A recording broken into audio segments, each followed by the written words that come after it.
ومستحيل يا إخواني إنسان في هذا الوجود كله يقول لك ما أعرف الحلال إلا الحرام. كذب كذب. كل البشرية تعرف الحلال من الحرام. هذا أنت الآن في مكانك قاعد، حركتك تتحركها تعرفها هي هاي جيدة لو مو جيدة، خطوتك اللي تخطاها تعرفها جيدة لو مو جيدة. ولذلك قال إن الإنسان على نفسه بصيرة. ما يحتاج يعني كفى بنفسك اليوم عليك حسيبة. هي أنت يعني ما يحتاج لك واحد ينبهك. الحرام الله مخلي إنه منبهات من ذاتيات الإنسان هي تنبه هذا الفعل خطأ. شايفين مرات تريد تقدم لك على فعل تقول لهم أنا ما مرتاح لهذا الفعل،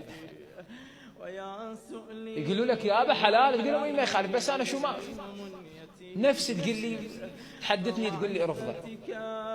هو الله سبحانه وتعالى مخلي عندك هاي الأجهزة تشتغل، إذا ردت ترتكب حرام يشتغل عندنا الأجهزة، بس هو الإنسان يعمي نفسه.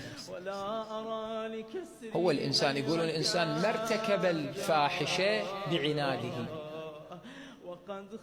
ولكن أجهل نفسه. مو جاهل، هو شنو سوى روحه؟ جاهل.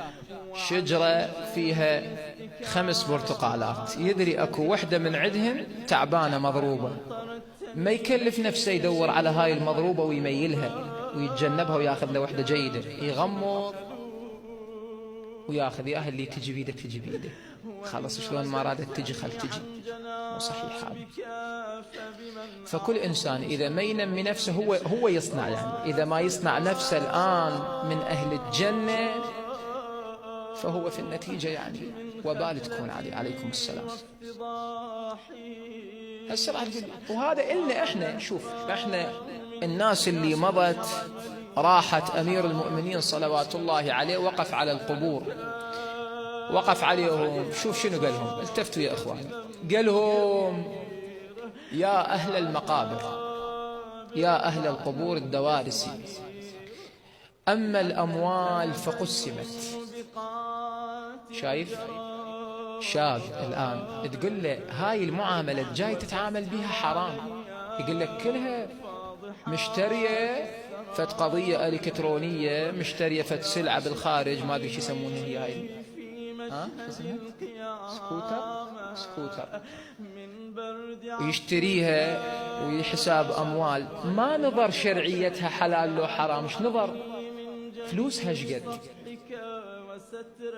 زين انت ما نظرت عداد الآثام مالتك جاي يصعد، زين ما نظرت هاي الأموال بيها حرمة راح ياكل من عدها أهلك، ما نظرت هاي الأموال بيها حرمة راح ياكل من عدها عيالك، ما نظرت انت راح تتزوج من مصدرية أموال حرام وفي النتيجة هاي مصدرية الأموال الحرام راح يصير عندك طفل، والطفل هم راح ياكل من هاي الأموال، أو لعله تفتح لك فد مشروع بيهن.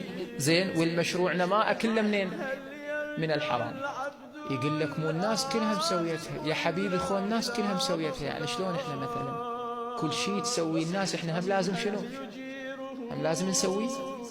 خو باكر الناس يا مولانا طلعت عرايا بالشارع، حرية، احنا هم لازم شنو؟ الإنسان خلي يكون دقيق، خلي يكون دقيق.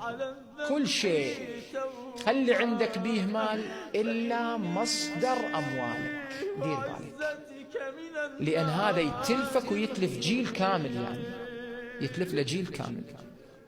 زين احنا مجرد ما أعرف تجيهم أرباح ما أدري شنو حساب، هذا الشهر يجني فد 200 دولار، الشهر اللي جاي راح يجني فد 500 دولار، الشهر اللي بعده يجيني 1000 دولار.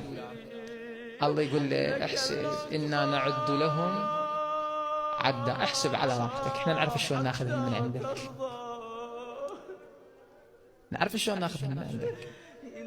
لأن اثنين، حقوق الله وأموال الحرام. حقوق الله وين يوديهن؟ شيخ بهجة سألوه قال له هذا الإنسان ما يدفع حقوق الله وين يروح؟ قال لهم انتظروا في باب الأطباء. جيبهن منا وين يروحن؟ يروحن لغات. الله يقول له آخذهن من عندك، بس أنت ليش ما تعطيهن؟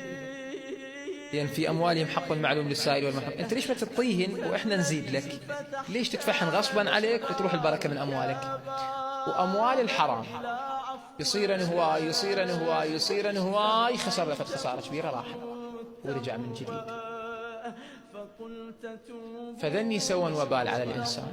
يقول ما الإنسان يعمل بما حلل الله ويجتنب شنو ما حرم الله، لأن حتى الشبهة فيها عتاب. إحنا عندنا الشبهة فيها عتاب.